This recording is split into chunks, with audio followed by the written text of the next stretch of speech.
Nothing changes until you kill the weak version of yourself. That's the blunt truth, and you know it. That weaker side is the part that hits snooze again and again, breaks the promises you made to yourself, and hides behind excuses while opportunities pass by. You've lived with that version long enough to know the cost. It delays your goals, steals your energy, and convinces you that later is a reasonable plan. But later has already eaten up years. Later is the excuse that keeps you small. And if you want a life that actually moves forward, then this is where it changes. This isn't about 5 minutes of hype or some motivational sugar rush. It's about training your mind to stop surrendering to weakness and start acting with discipline. You don't wait for the right mood to show up. You move first, and the strength follows. Think about it. Every time you walked away when things got tough, every time you let yourself off the hook, you were training yourself to quit. You didn't become weak overnight. It happened in small moments of compromise, repeated until they felt normal. But just like you trained that weakness into existence, you can untrain it. You can delete it. The weak version of you thrives on comfort, but it can be starved. You starve it by choosing to act when everything in you screams, stop. You starve it by going one more round, one more page, one more hour when you'd rather collapse. Weakness dies every time you decide not to listen to it. And the beauty is, you don't need to make one massive decision that changes everything forever. What you need is thousands of small, unglamorous choices that teach your brain to trust you again. Every day you face two options: feed the quitter or feed the fighter. There is no middle ground. Every choice is a vote for the person you're becoming. If you keep choosing to give up, then quitting will be your identity. But if you choose to push forward, even in tiny ways, you'll build the habits of a finisher. Strength isn't something you're born with. It's something you prove to yourself in the moments when quitting looks easier. So who are you training today? The voice that says, "Not now," or the one that says, "Now," even if it hurts? Most people lose not because they lack ability, but because they lack endurance. They can handle the challenge, but they never stay long enough to see the results. Don't let that be you. Stop being the person who always starts over. Be the one who finishes. Not for applause, not for likes, not for approval, but because you respect yourself enough to follow through. Every time you delete the weak response and replace it with strength, you build evidence that you can. That's how confidence is built. Not by waiting for the right feeling, but by acting strong when you feel anything but. The weak version of you is not who you are. It's just the one you allowed to grow. And from this moment on, you're going to train a different one. Take a second right now. Drop a comment with where you're watching from and what time it is. I want to know where this message is reaching you. And if you haven't already, hit subscribe and turn on notifications so you don't miss the next part of this journey here on Audiobook Sanctuary. Because starting here, you're going to show up differently. You're going to treat every choice like it matters, because it does. And as we move forward, you'll see exactly how to take that same mindset into the problems you've been avoiding. The next part is about what happens when life drops weight on your shoulders and you're tempted to run. That's where you'll learn to face it head-on, like the adult your future is depending on. Life doesn't pause just because you avoid it. The weak version of you survives on delay, hoping someone else will step in, fix the mess, or make the pain disappear. But here's the truth. Nobody is coming. No parent, no friend, no boss, no government is going to rescue you. Your life is your responsibility.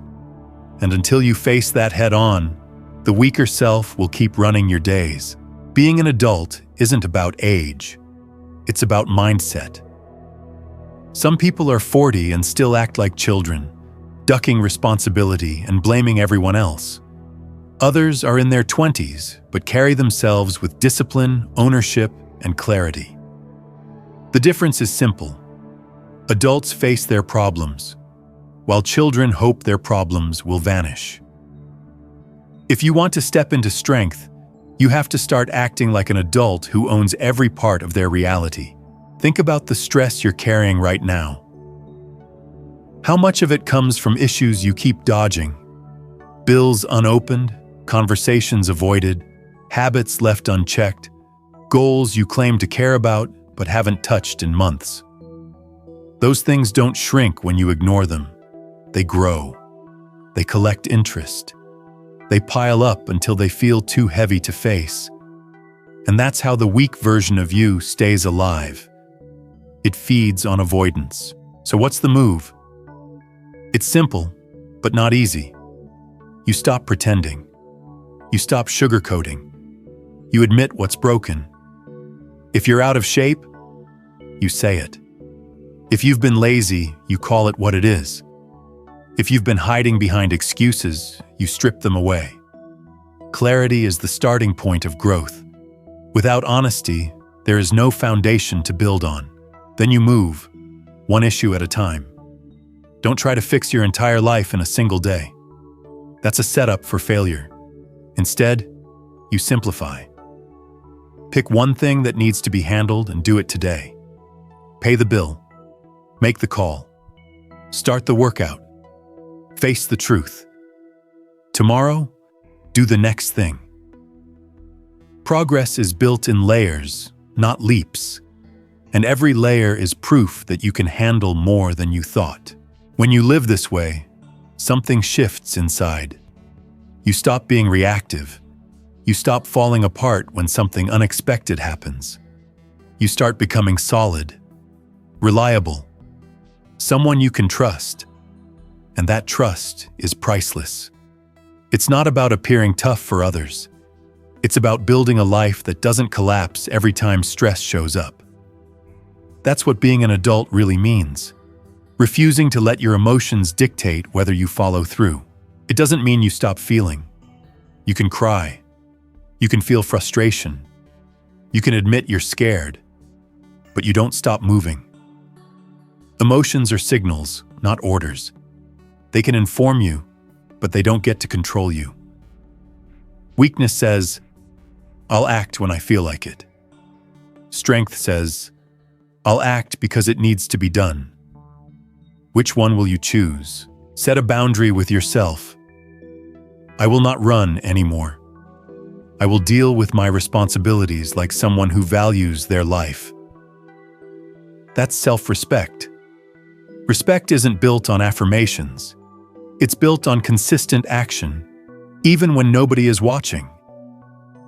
And once you taste the control that comes from ownership, you'll never want to give it away again. So ask yourself, are you letting the child in you run the show? Or are you stepping into the adult your future needs? Every morning, you get to decide. Not once, but daily. The weak version will whisper excuses again tomorrow, and the day after. But so what? You already know its game. This time, you're playing a new one. Drop a comment right now. What's one problem you've been avoiding that you're finally ready to face? Let it be the start of accountability. And if you haven't yet, make sure you subscribe and hit the notification bell.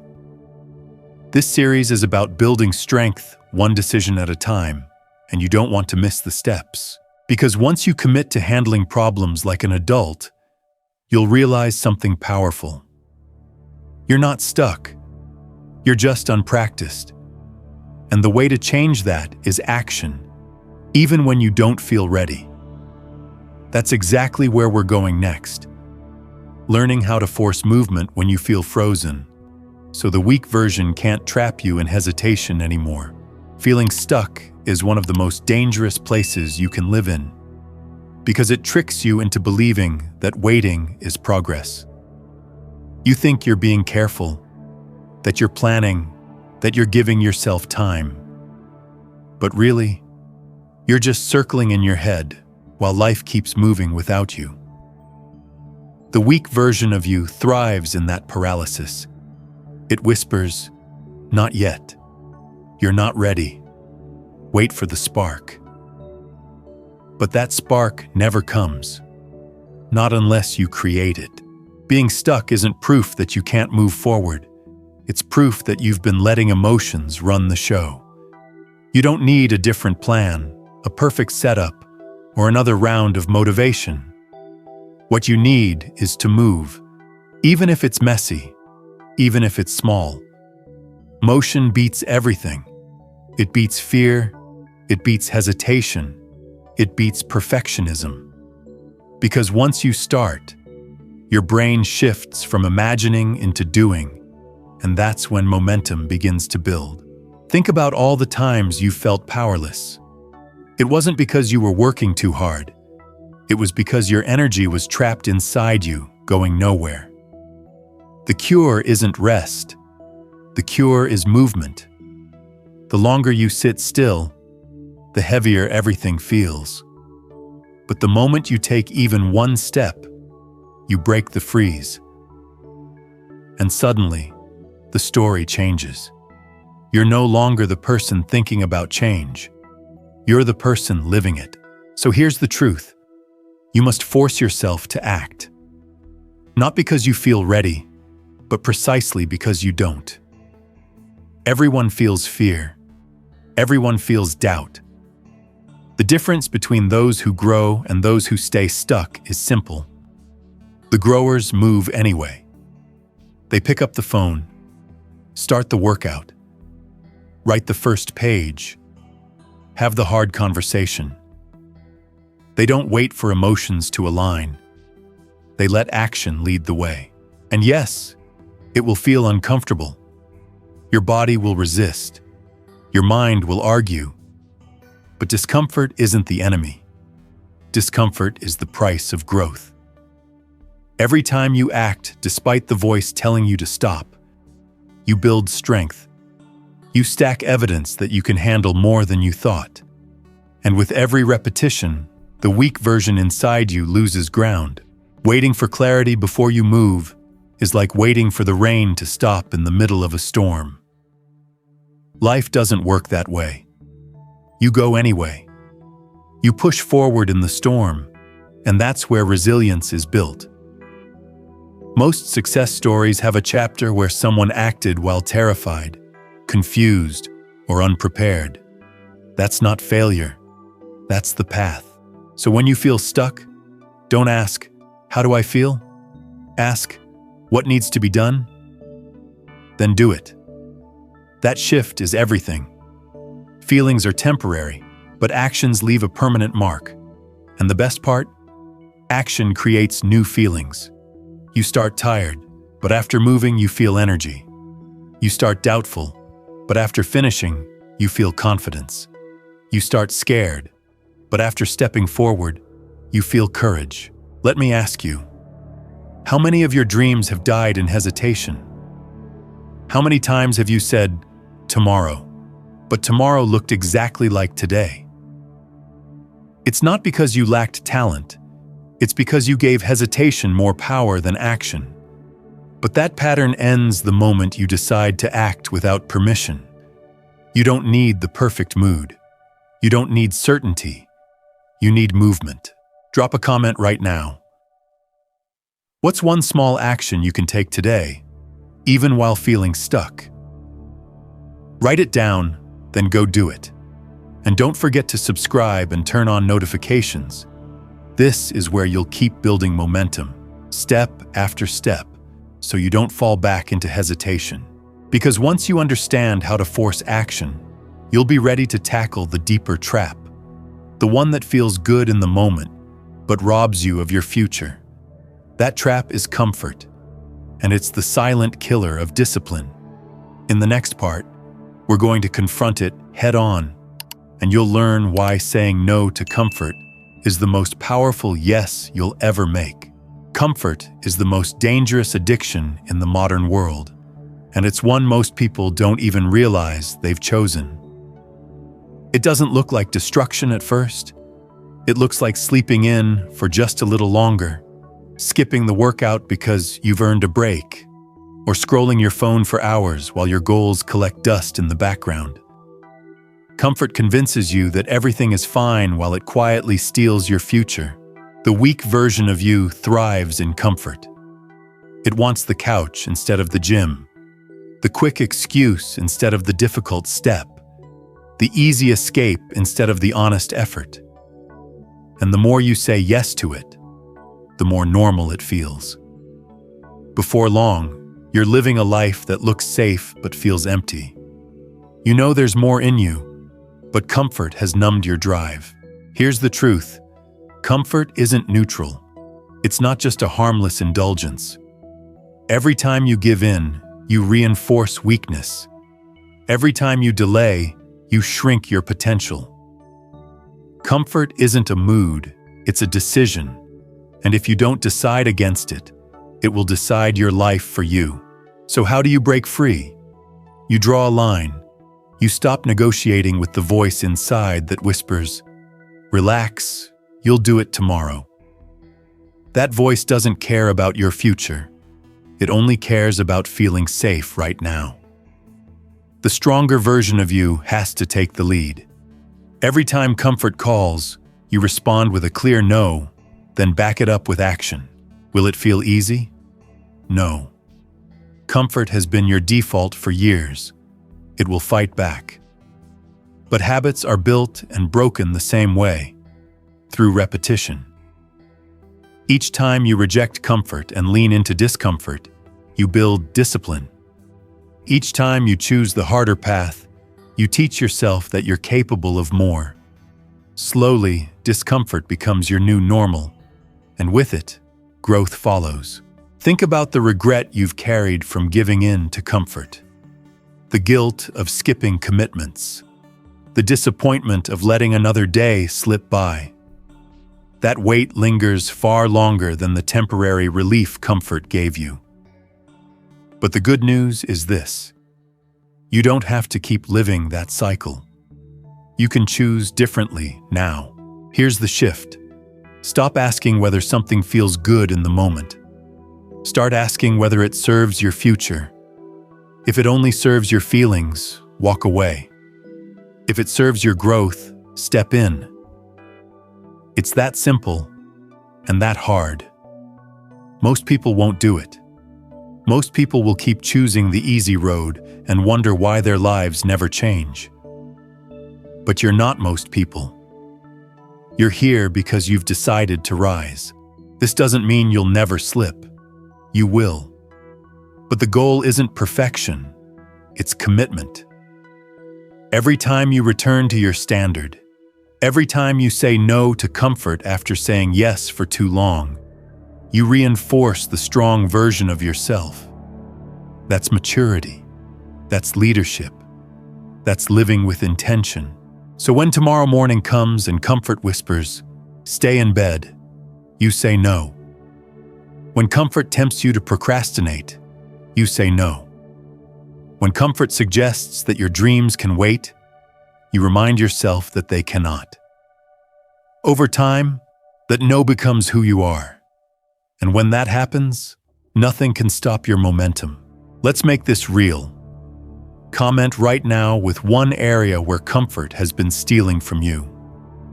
Name it, claim it, and commit to saying no.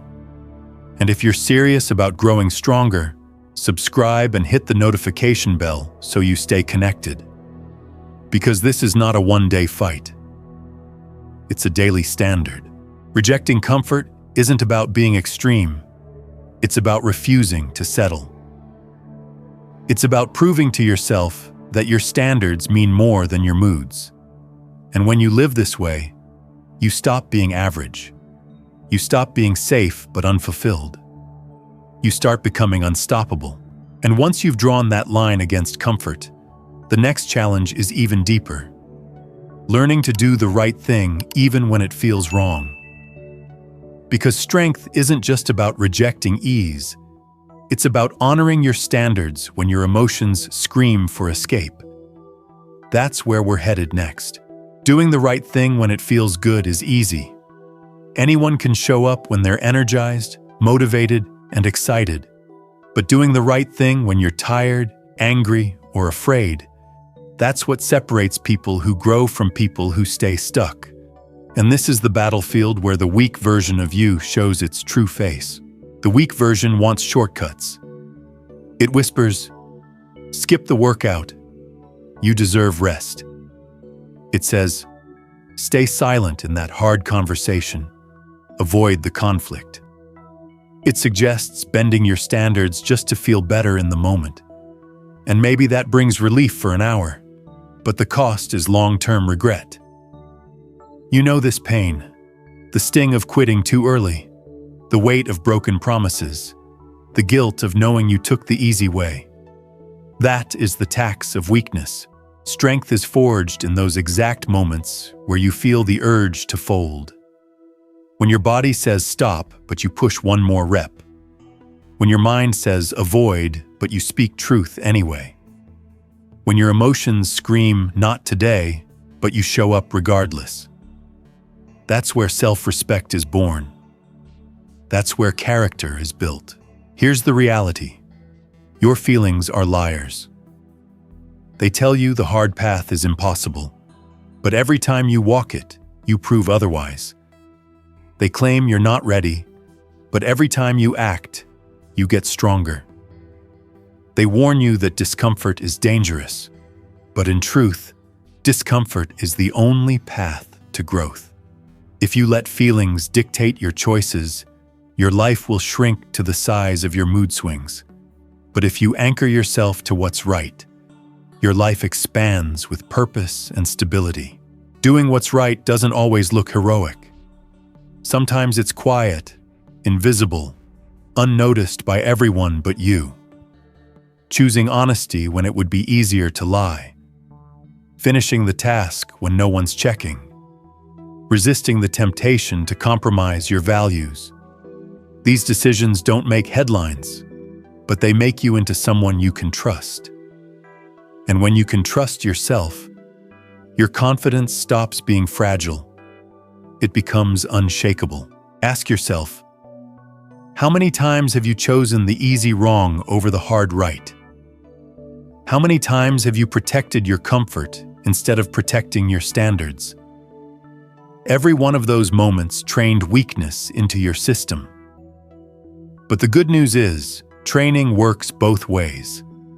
From this point forward, every time you do what's right in spite of your feelings, you train strength into your core. This isn't about perfection. You will slip. You will make mistakes. But the standard is consistency. Get back up, do what's right again, and keep stacking those wins. The weak version hates this because it cannot survive discipline. It wants excuses, but you won't give it any. It wants delay, but you'll act now. It wants compromise, but you'll stand firm. That's the difference between people who talk about change and people who live it. Talkers wait until they feel ready. Doers move because it's right. Talkers build excuses. Doers build character. Talkers look for shortcuts. Doers embrace the struggle. So here's your challenge. Identify one area where doing the right thing feels hardest for you. Then decide right now that the next time it comes up, you will choose strength over comfort. Drop it in the comments as a declaration. And if you're serious about becoming the strong version of yourself, subscribe and hit the bell. This channel is about reinforcing those standards until they become automatic. Because when you commit to doing what's right, even when it feels wrong, you begin to erase the weak version of yourself at the root. But weakness doesn't just live in your actions. It hides in your thoughts. And if you don't shut those weak thoughts down, they'll keep sabotaging your progress from the inside. That's the next step, and it's where the real mental battle begins. Weakness doesn't just live in your choices. It starts in your thoughts. The words you repeat to yourself become the script you follow. And if that script is filled with excuses, fear, or self-doubt, then every action will carry that tone. Weak thoughts sound small at first. I can't do this. I'm too late. Nobody cares. I'll fail again.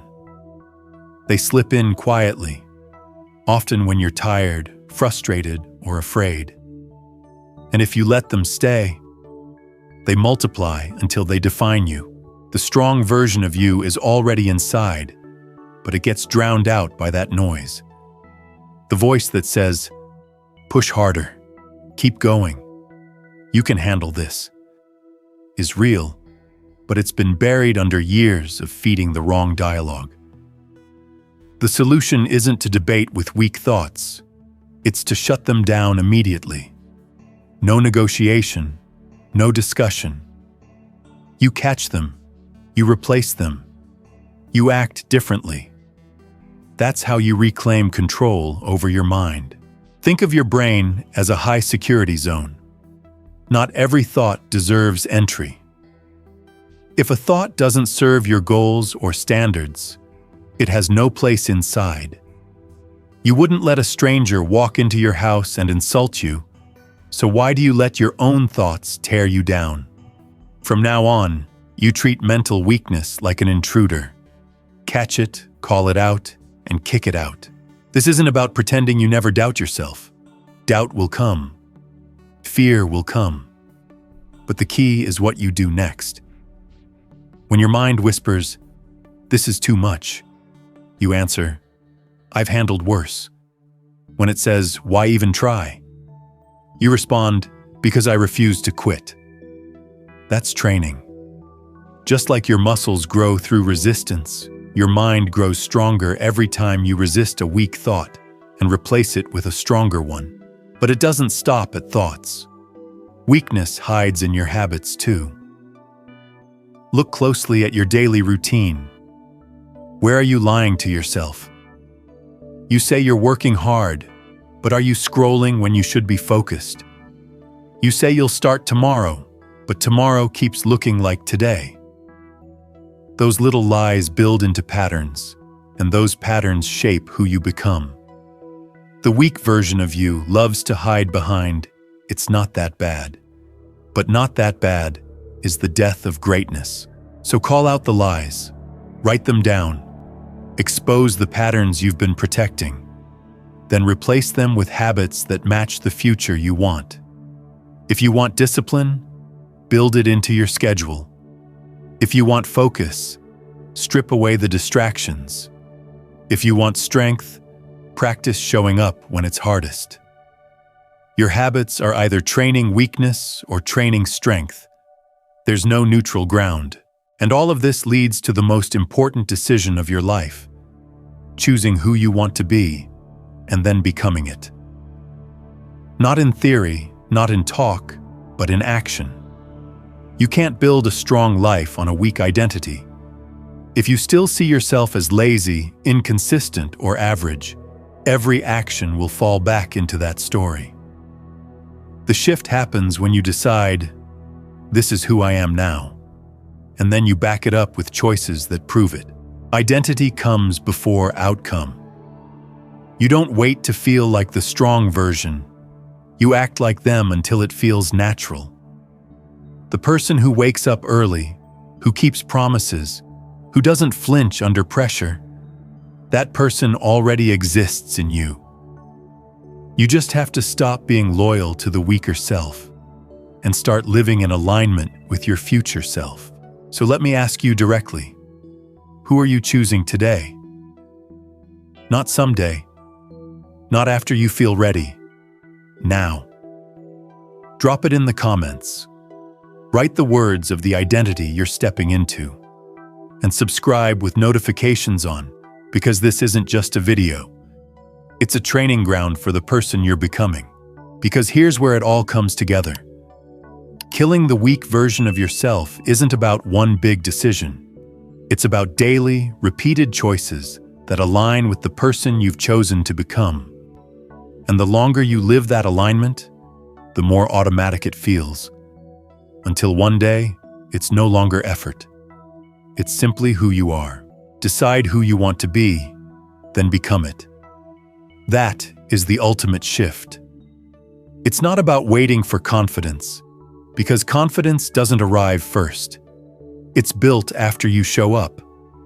It's not about waiting for the right moment, because there will never be one. It's about choosing now. This is the point where you stop living as if transformation is optional. You've tried maybe later. You've tried when I feel ready. None of it worked. The only thing that works is alignment. Making choices that match your standards over and over until those standards become your identity. Not with hope, not with talk, but with action, with clarity, with full commitment. You don't rise because you want to. You rise because you act in alignment with who you've decided to be. That's what integrity looks like. And integrity with yourself is the most powerful foundation you can ever build. This isn't about impressing anyone else. It's not about applause or attention. It's about being able to look in the mirror and know you didn't quit on yourself today. That knowledge is worth more than any praise you'll ever get. Because when you own your choices, you own your life. The weak version of you has had its time. It's written enough of your story. But the pen is in your hand now. You don't need permission. You don't need to ask if you're ready. You decide. And the moment you decide, the stronger self begins to take over. So here's the final call to action. Stop delaying. Stop waiting. Stop negotiating with weakness. You already know what needs to change. Now it's on you to live it. Not tomorrow, not later, now. And if you're ready to walk this path fully, make your decision public. Drop a comment with the words, "I choose the stronger me." Subscribe to this channel, hit the notification bell, and commit to training this identity daily with us at Audiobook Sanctuary.